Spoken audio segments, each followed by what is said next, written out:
guys, it's JJ. I'm Caleb. And welcome back to Winner's Circle. So, I don't know where I'm going with this. College football. Yeah. Yeah. So, what we're going to do is what we did last week and the week before that. Pick some games, but the first... I'm excited, I'm sorry. You have the attention span of a 2-year-old. I'm paying attention, I'm just enjoying moving. But what are we going to do first? First thing we're going to do is I'm going to ask you, so we're going to play, I guess we'll call it change or not change. Alright, I want to get your opinion on some quarterback situations and what you think the team should do. We're going to start with the most obvious one. Alright? Let's do it. A&M. Yeah, A&M, they definitely need to change something because whatever they're doing isn't working. I think quarterback's the first thing you got to change. Absolutely. It's the reason you're losing right now. Yeah. You have the talent. You have the talent around the quarterback. You just don't have the defense. I don't get why they told Zach Calzada he wasn't starting. Yeah. Because he's obviously their best option at this point, but he's not there anymore. He would have been their best option. He would have been at their this best point. option. But yeah, so change for sure. Yeah. All right. Next one that I also think is pretty obvious, but might not be in your mind. Clemson. Change. Yeah. I mean, once again, they're a team like Texas A&M where they're actually winning. Yeah. They should be winning by a lot more and looking a lot better offensively. Defensively, they look nearly perfect. Right. But, Uiagalelei, if I said that right. I mean, I don't think he's the guy for the job. I think it's, what's his face? Cade Coleman. Yeah. Yeah. I don't guess this is a change or not change, but who should it be? Ole Miss. Luke Altmaier. I think he's more ready than Jackson Dart is. And I don't know. Dart looked pretty good Saturday. They were playing Central Arkansas. That doesn't count. Literally, that was my argument in the last video, and you disagreed with me. How good did he look against who they play first week? Troy. How good did he look against Troy? Not very good. Okay. But yeah, who did they play this week? Georgia Tech? Yeah. I think both of them probably play this weekend. Why can't they play someone good? Georgia Tech's not awful. They're pretty bad. They're pretty bad. But, alright, so talking about that, let's jump into our games of the week. Okay. So, first one, we were just talking about it. Ole Miss, Georgia Tech. The spread for this game, I didn't tell you that earlier. Ole Miss 16.5. Yeah. I got Ole Miss to cover the spread. Well, I got Ole Miss. I don't know if they cover the spread because I think they're going to... I was about to say, I think Ole Miss wins this game, but I don't think they cover. Yeah, it's just, I think they're going to still trying to figure some stuff out offensively. Yeah. I think they're going to run into some hiccups. But Ole Miss, 14 points. I was saying 10, 14 points, somewhere around there. I wouldn't be shocked if they covered. I don't think it's going to be a huge blowout, though. Yeah. They still got to figure some stuff out offensively, but... Yeah. Ole Miss still doesn't look... they don't look like they did last year. Yeah. Or anywhere near it, honestly, in my opinion, at this point. But yeah, I do think Ole Miss wins this game. But, I mean, Georgia Tech hung in there with Clemson for the first half. And Ole Miss is worse than Clemson, especially defensively. Yeah. So Ole Miss is worse than Clemson in every way. Yeah. But with that being said, I still think Ole Miss gets the job done. It's just they got to figure some stuff out. I think this game, I could possibly see this game being closer than a lot of people think. But I still think Ole Miss wins by 10 to 14 points, somewhere in there. Yeah, I agree. Next game. This one's a tough one. I think will be a good game. Very tough. It was hard Texas Tech versus NC State. I know the spread for this game is NC State minus 10. Yeah. I'm going Texas Tech. Texas Tech has proven themselves to me already because they played a good team and won. They beat Houston. Yeah, unlike NC State has played two not very good teams and almost lost to one. Should have lost to one of them. Yeah. So that's enough for me to take Texas Tech in this game, and obviously the spread's not covered because. Yeah. But I got Texas Tech in an upset, if it counts as an upset. I'd count it as an upset in a way, not a huge upset, but I'm taking NC State. Fair. At home, that was a big thing. They're playing at NC State. I honestly do not have not in the off season, any week of this season, bought into the NC State hype that they're a top 15 team. But I just, at home, Texas Tech has a backup quarterback I'm taking NC State. Fair. I think that game's going to be a lot closer than the spread has. Yeah. But yeah, that was a really tough one for me, and this is probably the next. I'd This say one was tough. a tough one as well. I went back and forth on this one. BYU goes to Oregon to play, and the spread is Oregon 3.5. I got Oregon by 7. I'm taking BYU. Baylor is a much better team than Oregon. Better team. I understand for sure, but they just played Baylor.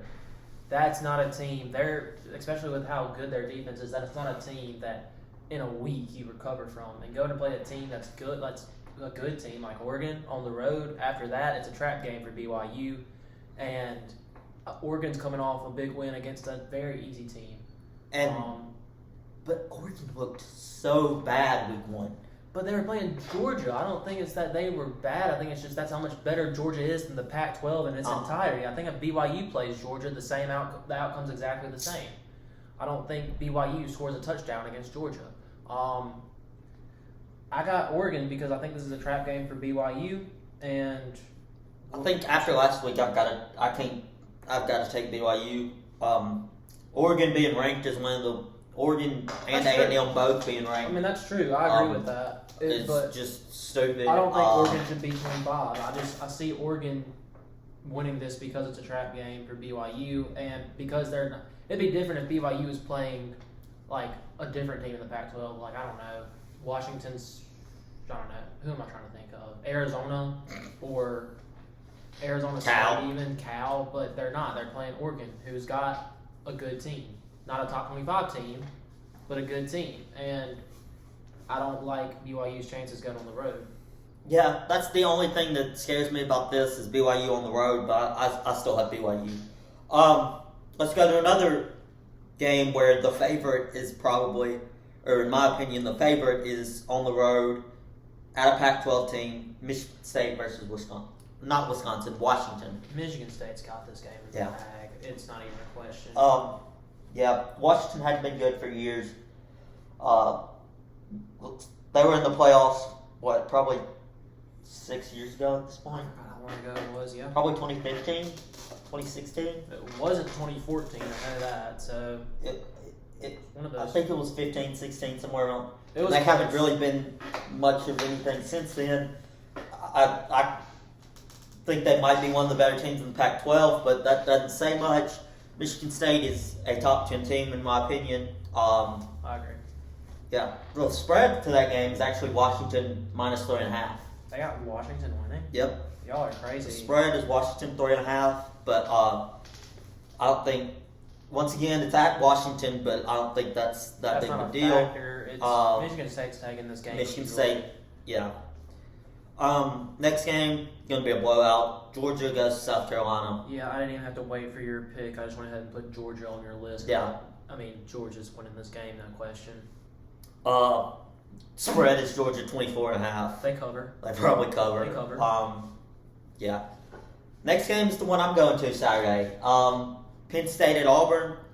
The score. I'm excited to be at that game. I think it's going to be a great atmosphere, Absolutely. at least before the game. Might not be during the game, but Auburn's wearing the orange face masks. But yeah, I'm excited to see Penn State in person. I've never gotten to do that, but yeah. And Auburn's always a fun stadium to go to. I've been several times to watch State play Auburn. The Eagle before the game, that's always cool, especially in a big game like this. Tickets were crazy expensive. Good thing I don't have to pay for them.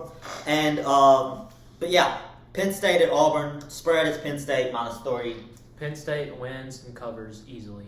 I'm not going to say Penn State wins easily. They cover easily. It's going to be a 10-plus point game. I think Penn State wins by a touchdown or two. I don't think Auburn's at their level. And I think it could be a close game for a little while. If it wasn't the fact that it's Auburn and they can find ways to stick in games, yeah.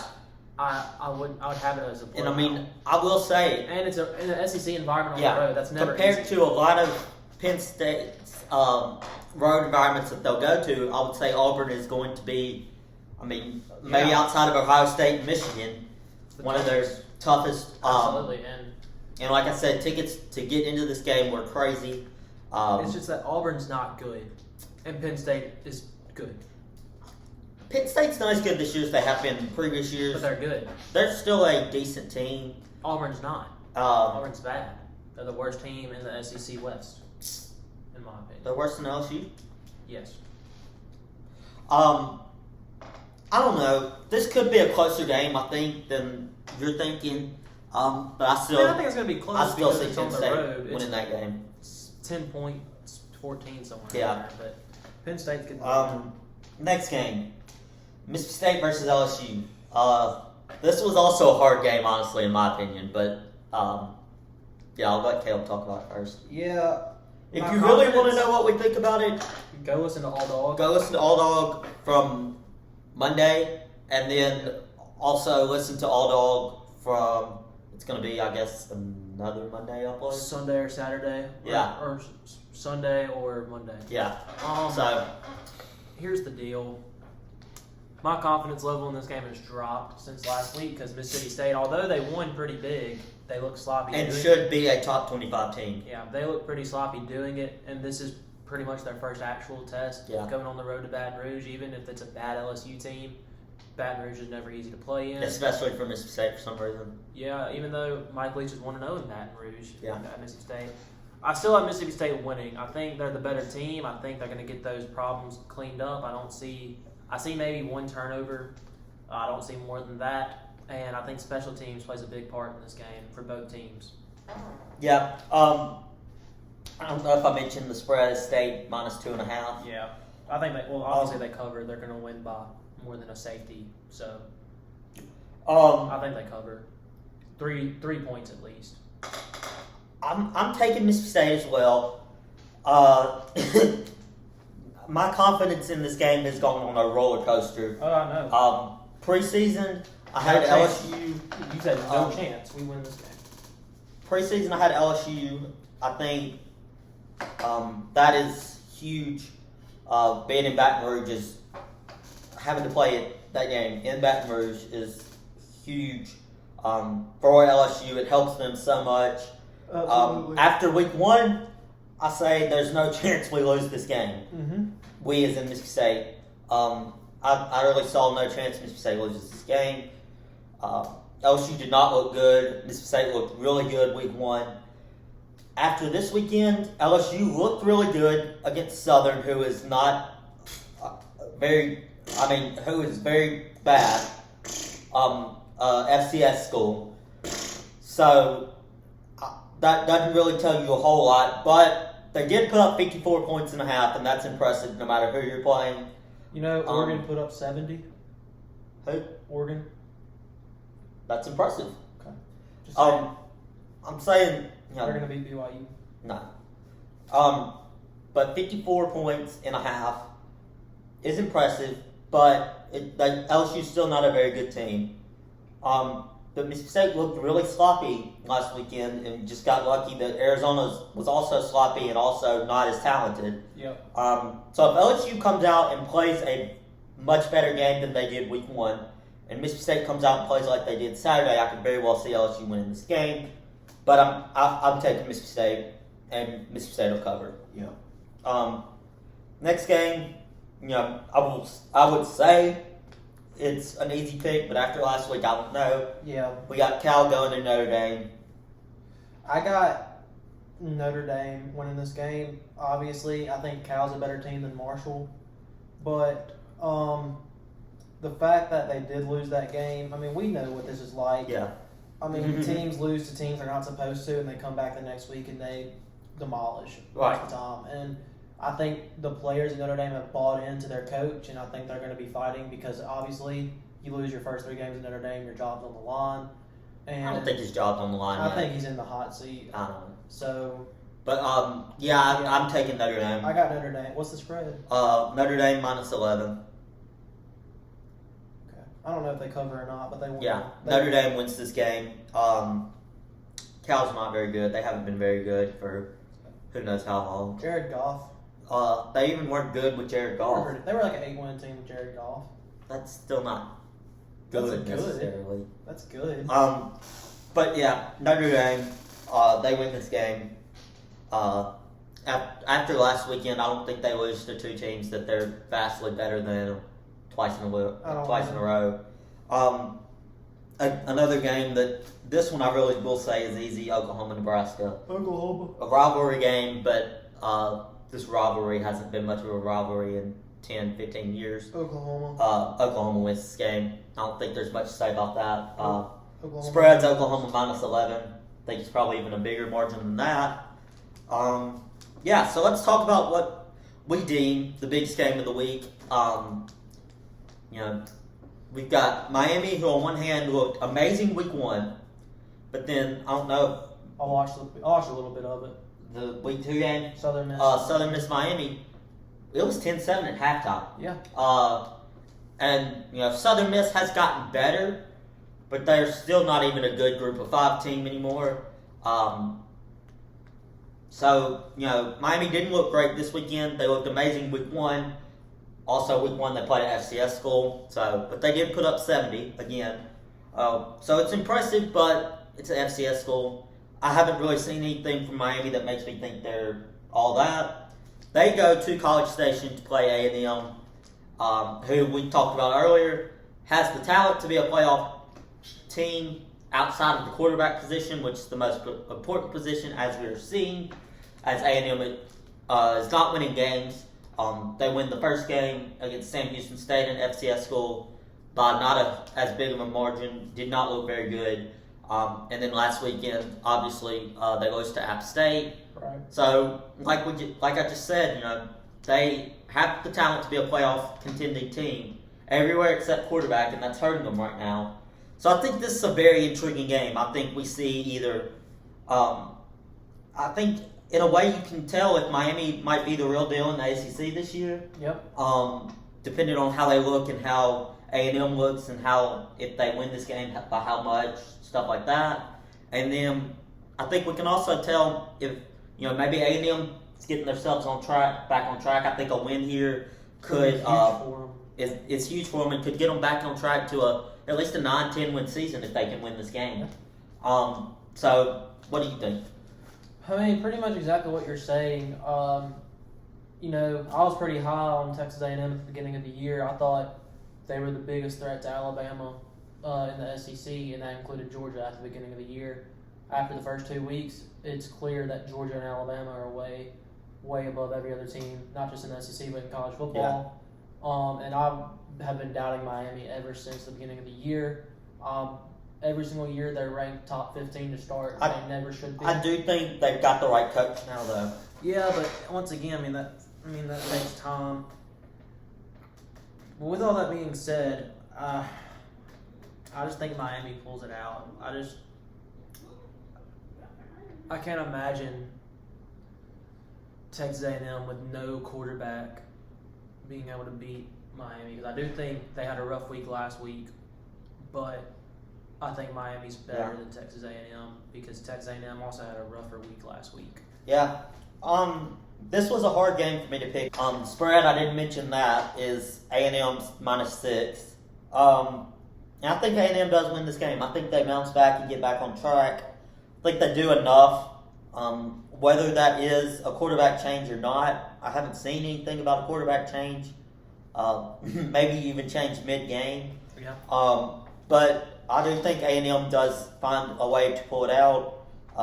Even though, obviously, they lost in College Station last weekend, that is still a huge factor that with another big game, Texas A&M fans are some of the most loyal out there, even though they're a little odd, as we saw in videos that came out this week that they tried to scrub from the internet. They're a little odd, but they're always there. It'll be just probably a bigger crowd, obviously, than it was last weekend. You got a top 15 team coming in. You're supposed to be a top 5 team. I think that being in College Station helps them a lot this weekend.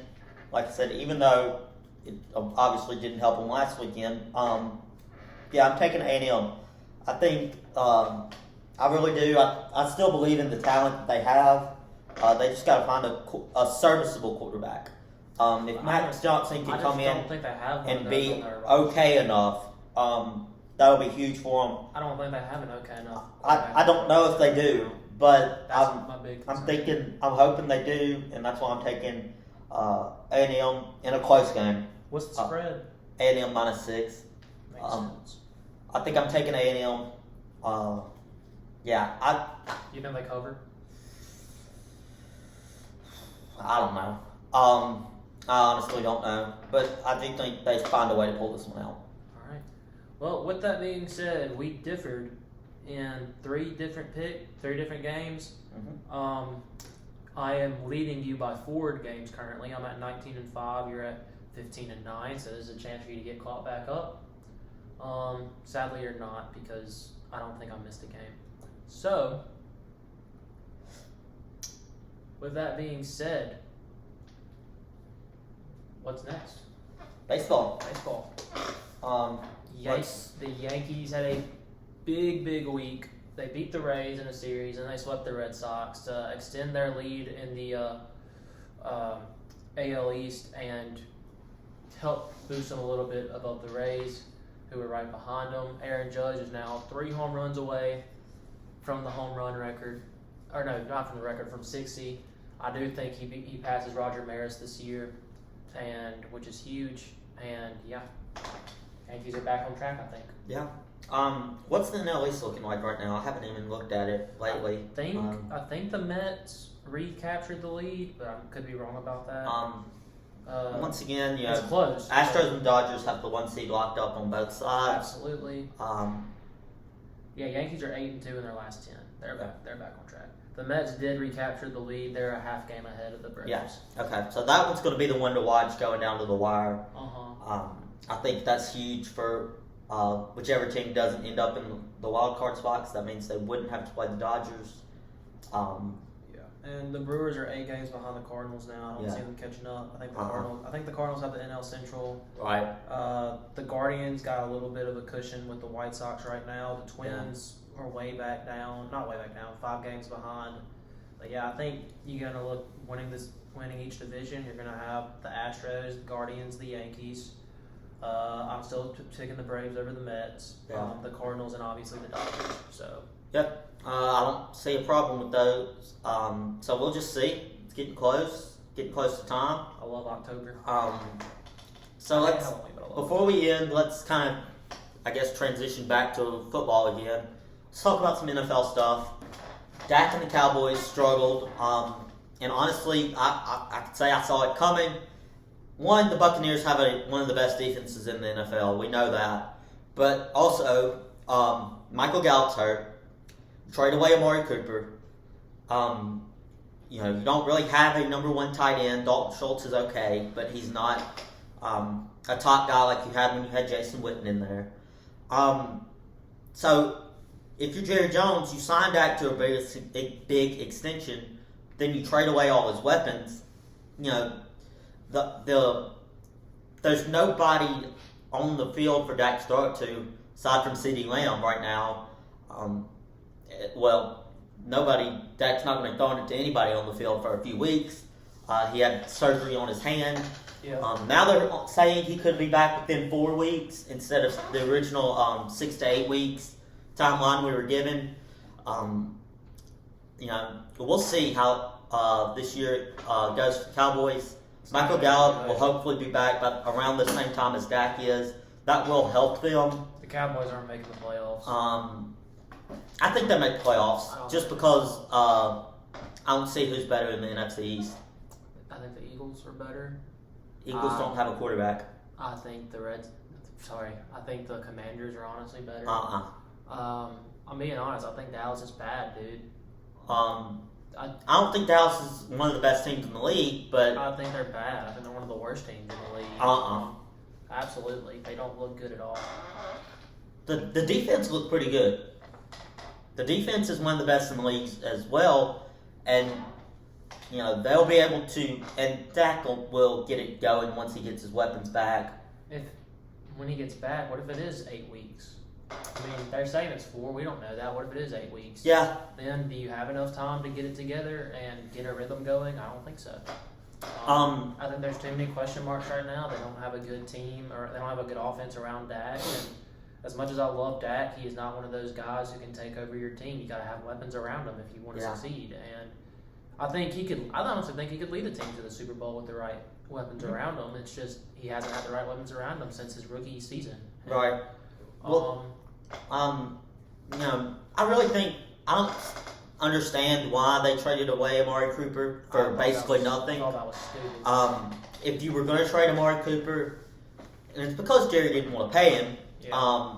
But if you are going to trade away Amari Cooper, I'm going to say they got like a 1/6th round pick and that was it, or something like that. Very stupid, whatever it was. So, I mean, yes, CeeDee Lamb had basically become the number 1 guy, but that's because Amari Cooper and Michael Gallup both demanded so much attention. Yeah. And so, absolutely. When you have 3 guys that could all be number 1 receivers on any team, then you've got to, then one of them's going to look better than the other stat-wise because they're all garnering so much attention that you're going to have to leave one of them open at some point. And now, like we saw Sunday night, all that was there was CeeDee Lamb. Let's turn to another team that didn't look good at all, that had a really good season last year. The Arizona Cardinals looked awful. They did look Kyler Murray, you just signed him to an astronomical extension, and I think you saw Sunday why you shouldn't have. He did not look good against the Chiefs defense, who is okay, but they aren't a top defense like the Buccaneers or the Cowboys that we just talked about. Well, it worked out for me because Patrick Mahomes is my fantasy quarterback, and he got me 30-plus whopping points. Well, yeah, because he's Patrick Mahomes. But the Chiefs look good. Look really good. Another team to talk about, the Bengals had 4 turnovers. Joe Burrow did not look very good. But it's just game 1. But they managed to turn it around. They did manage to get back in the game. Actually, the only reason they lost that game was because their long snapper got hurt and they didn't have a long snapper. Because McPherson missed a game-winning kick, but it was because the snap was up here, and so by the time the holder got the ball down, McPherson was already in his motion, and they couldn't even get the laces anywhere. So I don't really blame that missed field goal on McPherson, but they didn't have a long snapper, and so they couldn't make a kick. The game-winning extra point gets blocked because the ball doesn't get back there in time. And then the second opportunity, the field goal unit had to win the game.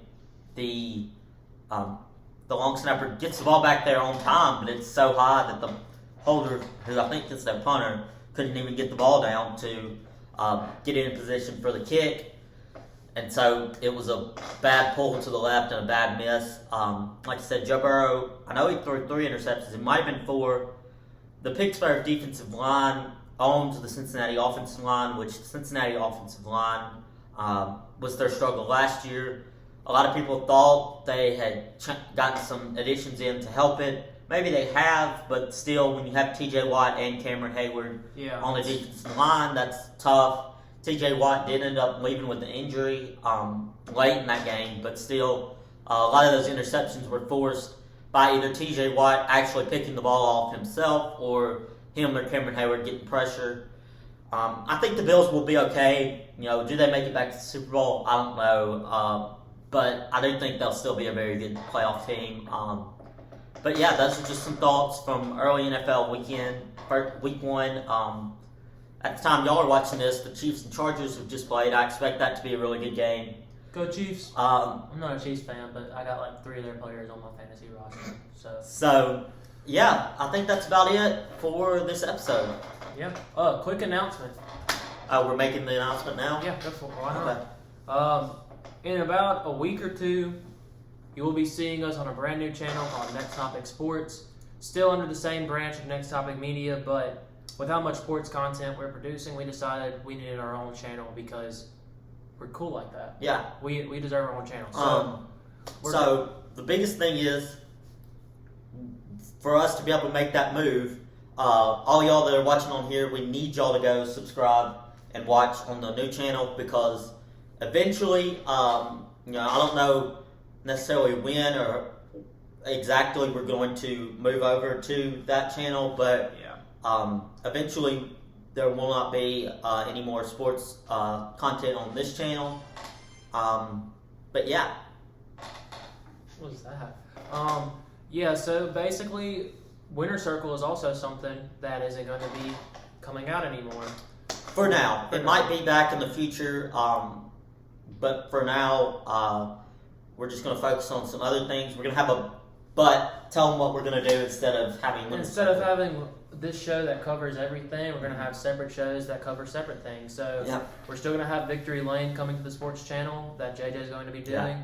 We're going to have a show for the NFL. We're going to have a show for college sports, show for MLB, show for NBA. Also a plethora of shorts. So, we're going to try to do a lot more of those. So we're pumping out the content for you guys. So it means everything when you go like, subscribe, and support us.